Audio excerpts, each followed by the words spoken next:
Jean-François Bay à mes côtés en plateau pour cette première demi-heure d'Intégral Bourse, directeur général de Cantalis. Bonjour Jean-François. Oui, bonjour Grégoire. On parle du marché avec vous et à nouveau des écarts de marché. Enfin, ça fait quelques temps déjà qu'on fait le point régulièrement. On a entamé le dernier trimestre de l'année 2018. Les écarts de marché ne cessent de se creuser. On parle États-Unis versus reste du monde, mais on le retrouve dans toutes les catégories de fonds que vous suivez chez Cantalis. Oui, c'est ça, on en a déjà parlé ensemble. On se disait que 2018, c'était une année assez difficile pour la gestion d'actifs, l'industrie, avec des rotations sectorielles. Il y a eu vraiment des stop and go incroyables sur les marchés. Si vous étiez purement indiciel, c'était plutôt une année décevante. Puis rien que sur le CAC 40, c'était plutôt à acheter à 5000, 5002, revendre à 5005. On a fait plusieurs fois le yo-yo. Et donc on se dit, bon, nécessairement, les gérants actifs ont tiré leur épingle du jeu, mais on a été surpris des chiffres qu'on vient de sortir sur les dispersions des gérants catégorie par catégorie. Je pense qu'on n'a jamais vu ça sur l'ensemble des catégories. Et même au sein de catégories relativement pures comme les actions européennes, on a vraiment des surprises. C'est-à-dire que les meilleurs fonds, les meilleurs gérants sont positifs, alors que, je répète, les indices sont autour de moins 5, moins 6% depuis le début de l'année. On a des gérants qui tirent leur épingle du jeu, qui font de l'ordre de plus 10%. Et donc là, on se dit, bah tiens, on a bien fait de sélectionner ces thématiques-là. Et puis de l'autre côté, on a des gérants qui font de l'ordre de moins 28, pratiquement moins 30%, donc vraiment une forte destruction de valeur. Et ça vous donne quoi? Ça vous donne 30%, moins 30% plus 10%, ça vous donne un écart de 40% sur une même catégorie, alors même que les indices ont fait moins 5. Donc on se dit, bon, c'est vraiment incroyable d'avoir ce type, c'est vraiment historique, hein, donc je tiens à insister, et c'est valable aussi sur d'autres catégories comme les fonds diversifiés. On a du plus 5%, beaucoup de fonds qui sont encore en positif depuis le début de l'année, et puis des gérants qui font moins 15, moins 20% sur des gestions flexibles mondiales. Et d'une part, on comprend vu la physionomie des marchés, mais je pense que c'est lié aussi aux gérants eux-mêmes. C'est-à-dire que les gérants, il y a une dichotomie des choix de gestion qui est très très forte, une sorte de choix religieux en fait depuis le début de l'année, avec des gérants qui sont plutôt optimistes et qui se disent: il y a des corrections, mais on ne s'inquiète pas, ça va rebondir parce que les fondamentaux restent relativement solides, la croissance aux États-Unis, les résultats aux États-Unis, et puis ça va se diffuser, ça va ruisseler sur l'Europe, et donc la croissance mondiale restera solide et au rendez-vous. Et donc ils espèrent un rebond. C'est plutôt des gérants qui sont sur le style value, petite et moyenne valeur, plutôt Europe du Sud, plutôt bancaire, qui espèrent, voyant les valorisations très basses, espèrent que ça va rebondir. Malheureusement, c'est pas le cas. Une prise de risque qui ne paye pas. Prise de risque qui ne paye pas. Et de l'autre côté, on a des gérants qui, au contraire, anticipent un changement de cycle en se disant hausse des taux de la Fed. On a la Chine qui a annoncé un ralentissement encore, de la croissance. On est en top de marché, on est sur des valorisations extrêmes. L'essoufflement, les stimulus, soit de la Chine, soit des États-Unis, ne payent plus trop. Et donc, il va falloir anticiper ce changement, lié à la politique de la Fed. Et donc, vous avez des valeurs nordiques, croissance, grandes valeurs défensives qui caracolent en tête et qui font des performances très, très bonnes. C'est terrible parce que c'est peut-être trop tard pour acheter la thématique croissance, hein, vous le dites vous-même, là il y a des gérants qui commencent à vendre un petit peu ces valeurs-là, à alléger en tout cas leur position, et en même temps en face il n'y a pas de grosse conviction pour racheter tout ce qui était délaissé en contrepartie du style croissance. Hein, oui, tout à fait, je pense que vous avez tout à fait raison, on a une période très intéressante pour ça, boursière, très intéressante parce que il y a quelqu'un qui disait quand la Fed commence à augmenter ses taux, c'est un petit peu comme si vous faisiez une pêche à la grenade ou une pêche à la dynamite. C'est-à-dire que vous voyez des petits poissons remonter, donc c'est forcément violent. Et puis petit à petit, il y a des poissons un petit peu plus gros, puis petit à petit, d'autres poissons encore plus gros, parce que la hausse des taux a tendance à signifie hausse des coûts de financement et signifie que certains agents économiques ne peuvent plus payer, ne sont plus crédibles, solvables. C'est vrai au niveau des agents économiques comme les ménages, les entreprises. On a vu les sociétés les plus endettées comme Casino se dépêcher de dessaisir de certains biens. Et puis c'est vrai aussi des États. On a vu des pays émergents coincés. Et puis là, on parle du dossier italien où on voit que les taux ont tendance à flamber. Et donc mécaniquement, en fait, ce cycle de hausse des taux de la Fed emporte un petit peu tout. Et puis rajouter à cela des phénomènes, un peu plus fondamentaux. J'ai parlé de la croissance en Chine qui est passée à 6,5 6,5. Les tensions géopolitiques avec notamment les États-Unis, la guerre commerciale avec la Chine commencent à faire leurs effets. Des tensions sur les taux, je parlais du spread italien, on bat des records. On était à 3,80% sur le 10 ans italien, ce qui fait que c'est 3,40% de spread avec l'Allemagne. Donc des taux italiens qui montent, des taux allemands qui baissent. Voilà un petit peu des manières je dirais, de l'eau au moulin des gérants les plus pessimistes et les investisseurs les plus pessimistes qui se disent on a bien fait de se protéger. Et puis des indicateurs aussi très techniques, les spécialistes de l'analyse technique vont sortir, le S&P 500 est passé en dessous de la moyenne mobile de 100 jours, les valeurs défensives qui sont en tête, etc., etc., la volatilité qui rebondit, l'or, on en a parlé il n'y a pas très très longtemps, qui rebondit, donc plutôt un intérêt pour les valeurs refuges. On en est là, parce que quelque part, c'était la question que vous posiez, il est forcément sans doute trop tard pour revenir sur les valeurs de croissance et se protéger. Hein. Et d'un autre côté, trop tôt sans doute pour revenir sur le marché, vu le contexte qui reste encore un petit peu pesant et encore un petit peu lourd pour des investisseurs qui pourraient, se prendre sur le coin de la figure, soit le Brexit, soit l'Italie, soit etc. Donc certes, il y a beaucoup de mauvaises nouvelles dans les cours, mais l'agenda est quand même chargé. Le canon ne sonne pas encore suffisamment fort, parce qu'il y a un dicton, il y a plusieurs dictons qui accompagnent la vie boursière. Il y en a un qui est de dire vendez au son du violon quand tout le monde est euphorique et achetez au son du canon quand tout le monde est pessimiste. On n'en est même pas là en fait, Jean-François. Alors on n'en est pas là, notamment parce que la Chine c'est un élément majeur, et la Chine a mis en place des politiques de relance, des stimulus, qui ne vont pas porter leurs fruits tout de suite et qui ont pour objectif de relancer la machine avec des entreprises dont on sait qu'elles sont déjà touchées. J'en veux pour preuve les déclarations de la semaine dernière. Si vous écoutez les déclarations de Michelin, Colas, Bouygues, Sopra, et on avait évoqué il y a quelque temps Valeo cet été, elles sont en train de découvrir que finalement la politique commerciale, la menace Trump a eu des effets sur les carnets de commandes en Chine ou en Europe ou en Allemagne. Et donc on est en train de vivre ça dans une période de résultats trimestriels. Et donc les annonces sont en train de se faire. On est rassuré du côté États-Unis, on sait que la croissance est au rendez-vous et que les résultats sont plutôt bien orientés. Mais en Europe, malheureusement, on prend de plein fouet cette guerre commerciale avec des pays comme l'Allemagne qui sont des locomotives et des pays exportateurs. Et donc on est encore là. Après, on ne sait pas si le canon sera pas plus fort demain. Exactement. Voilà, c'est ça. Après, si vous regardez les flux d'investissement, parce que Cantalis, on surveille ça de près, autant on a battu des records depuis le début de l'année de décollecte sur l'Europe, autant la collecte revient sur les pays émergents, c'est-à-dire qu'il y a des investisseurs qui sont déjà un peu contrariants et qui commencent déjà à revenir, notamment sur les pays émergents.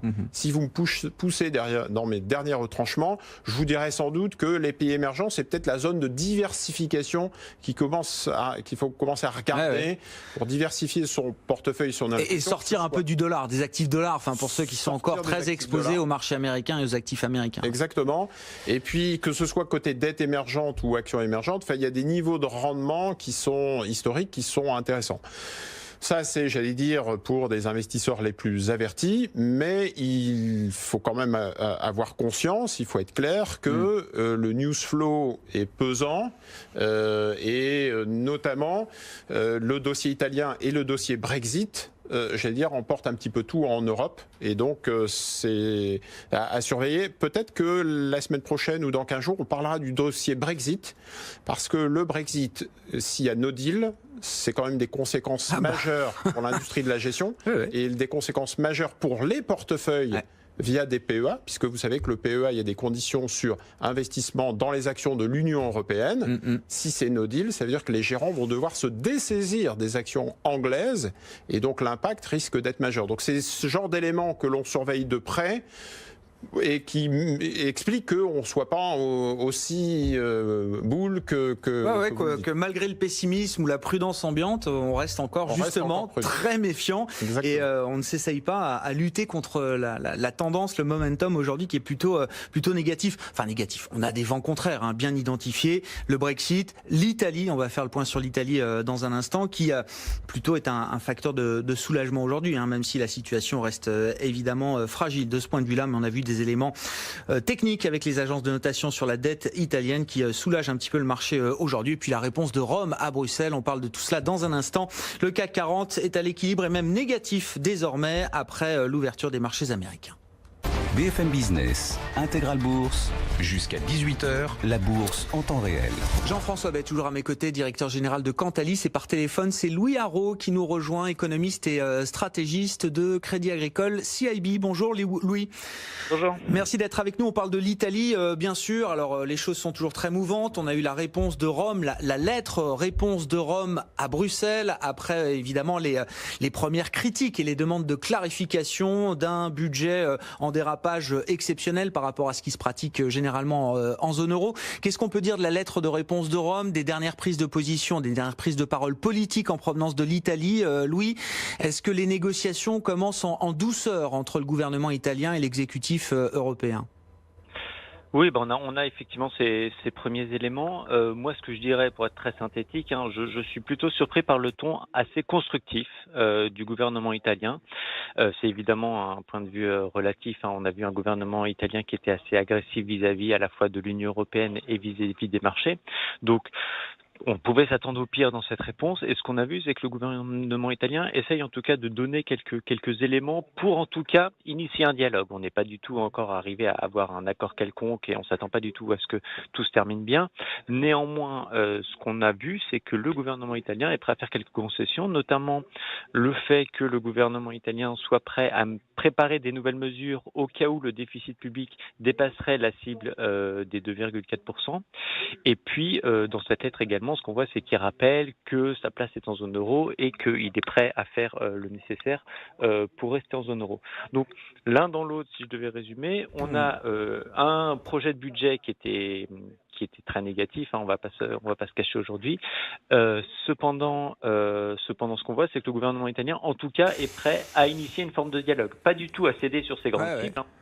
On s'attend pas du tout à ce qu'ils reviennent sur 2,4% ou quoi, mais en tout cas, il est prêt à initier un dialogue. Et c'est une opportunité à saisir du point de vue de Bruxelles, selon vous, Louis. Il y a un dialogue politique constructif qui peut s'établir entre Bruxelles et Rome sur les prochains jours et les prochaines semaines. On sait que la tonalité ambiante va être cruciale.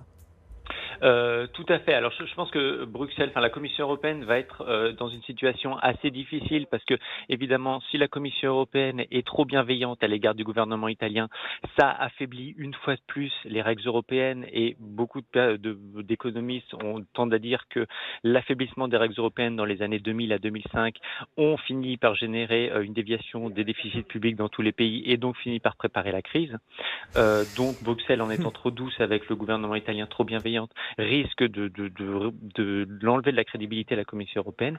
Mais d'un autre côté, si Bruxelles est trop agressive à l'égard du gouvernement italien, ça risque de mettre de l'huile sur le feu, à la fois du point de vue politique, puisque ça va donner de l'eau au moulin des populistes en Italie qui utilisent Bruxelles comme un bouc émissaire, et ça risque aussi d'inquiéter les marchés, ce qui risque d'accentuer la crise. Donc la position de Bruxelles est assez difficile. Cette ouverture de dialogue par le gouvernement italien est quelque chose de positif. Je pense que la Commission européenne doit en tout cas initier un dialogue ou en tout cas en affichage prétendre initier un dialogue, mais ils sont dans une situation qui est très difficile. Bon. Les marchés sont un peu plus détendus ce matin sur l'Italie. Alors il y a eu la décision de Moody's sur le rating de la dette italienne ce week-end, vendredi soir. Louis, qu'est-ce qu'on peut en dire? Et puis un mot rapide peut-être de la Banque Centrale Européenne. Le Conseil des gouverneurs se réunit ce jeudi. Il y a plusieurs sujets sur la table, mais immanquablement il y aura quand même des questions sur l'Italie vis-à-vis de la BCE, j'imagine, Louis. Oui, tout à fait. Alors sur Moody's, la décision de Moody's de vendredi soir a été effectivement perçue comme un soulagement par les marchés. La dégradation d'un cran était à peu près intégrée dans les cours. La grosse inquiétude, c'était sur la perspective. Est-ce que Moody's allait associer à la note de l'Italie une perspective négative, ce qui aurait laissé penser à un downgrade dans les 6 prochains mois? Ça n'a pas été le cas, et ça, il faut avouer que c'est une forme de soulagement, et c'est pour ça qu'on a vu le taux italien baisser vendredi après-midi, sans doute sur des rumeurs de cette non mise sous perspective négative. Et on a vu que ce matin, effectivement, le spread italien se resserrait. Le mouvement s'est estompé dans la journée parce qu'on reste évidemment inquiet sur l'Italie, mais il y a eu effectivement ce facteur de soulagement. Sur votre autre question, regardant la BCE, là encore, comme la Commission européenne, la BCE est dans une position qui est pas très confortable, dans la mesure où la BCE n'a pas à prendre de position sur des décisions politiques locales. Et donc, on s'attend à ce que la BCE soit aussi silencieuse que possible, si je peux dire, aussi neutre. Il faut rappeler aussi que, malgré tout, la BCE s'est un peu mise dans un coin, comme on dit en bon anglais, avec le programme OMT. Lorsque la BCE a annoncé le programme OMT en septembre 2012, elle a rendu extrêmement mécanique son intervention. Si un gouvernement a besoin d'une aide de la BCE, il connaît les règles, il faut qu'il demande d'abord un programme MES. La BCE ne peut pas intervenir pour aider l'Italie tant que l'Italie n'a pas demandé de programme MES. Et en fait, en annonçant ce programme OMT, la BCE s'est interdit toute intervention discrétionnaire, comme elle l'avait fait en 2010 avec le SMP par exemple. C'est plus du tout possible aujourd'hui parce que pour que la BCE intervienne, il faut un programme MES. Donc, ça veut dire que la barre est très haute, ça veut dire qu'il faut atteindre un seuil de douleur pour l'Italie qui semble très loin encore de ce qu'on connaît aujourd'hui. Et exactement. Et c'est un peu cette situation qui fait que la BCE va être obligée de regarder la crise se mettre en place avant d'intervenir, si jamais on fait appel à elle, avant d'intervenir dans le cadre du programme OMT. Et c'est pour ça que la communication de la BCE va être assez compliquée. D'un autre côté, il faut aussi que la BCE soit assez claire sur le fait qu'elle ne va pas intervenir pour éviter le moral hasard, pour le coup, pour éviter que l'Italie se dise « je peux faire n'importe quoi puisque de toute façon la BCE m'aidera ». Mario Draghi va sans doute tout faire pour que l'Italie n'envisage pas du tout cette option-là. Et donc, dans la communication de la BCE jeudi, on confirme la fin du programme d'achat d'actifs fin décembre. Oui, il n'y a pas de doute là-dessus. Hein. Non, mais ça c'est quelque chose. C'est-à-dire qu'il y a de toute façon le fait que les conditions économiques et monétaires permettent à la BCE de sortir de ce programme d'achat. Et puis il y a en effet la communication, c'est-à-dire que la BCE ne va pas étendre son programme d'achat uniquement pour l'Italie. Donc effectivement, pour le coup, la BCE va continuer sa communication sur sa normalisation, à la fois sur le programme d'achat et puis également essayer de piloter un peu le pricing de marché pour la première remontée de taux. On a vu que le marché avait quand même pas mal dépricé la première remontée de taux.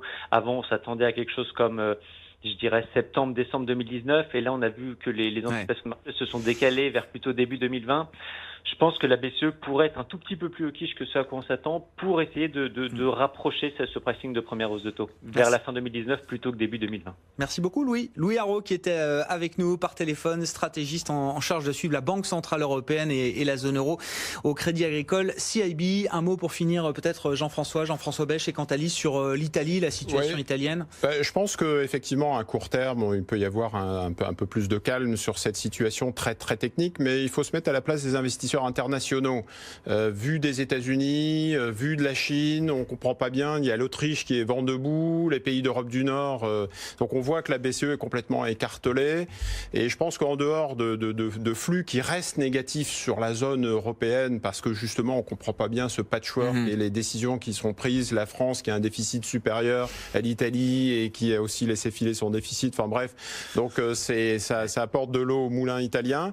Je pense que un peu plus moyen-long terme, c'est les élections européennes. C'est-à-dire qu'on va suivre de très près les sondages et les investisseurs anglo-saxons sont très sensibles aux sondages qui seront faits sur les élections européennes et qui vont, je dirais, là pour le coup, devenir un peu plus sérieux sur le futur de l'Europe. Merci beaucoup Jean-François. Jean-François Bech était avec nous en plateau pour cette première demi-heure d'Intégral Bourse, directeur général de Cantalis, des marchés qui sont en baisse. On reste affaibli dans le sillage toujours de la correction qui a commencé au début du mois d'octobre, qui a été violente sur quelques jours et qui maintient les marchés sous pression. Il n'y a pas de rebond aujourd'hui significatif pour les actions européennes. Wall Street qui démarre sur une note un peu compliquée. C'est du rouge également pour les marchés américains en ce début de séance. Seul aspect positif sur les marchés mondiaux ce matin, c'était la Chine qui poursuivait un rebond violent entamé vendredi avec des mesures de soutien et des interventions verbales de la plupart des autorités chinoises de premier plan, politique, monétaire. Tout le monde y est allé de son petit laïus sur le marché chinois et donc on a vu un rebond de 4% ce matin des actions à Shanghai et la plus forte progression en une journée pour la bourse de Shanghai depuis plus de 2 ans maintenant. Bientôt 16h, une pause et on prend la direction de New York pour retrouver sur place Grégory Volokin en duplex dans un instant. BFM Business, Intégral Bourse, jusqu'à 18h, la bourse en temps réel.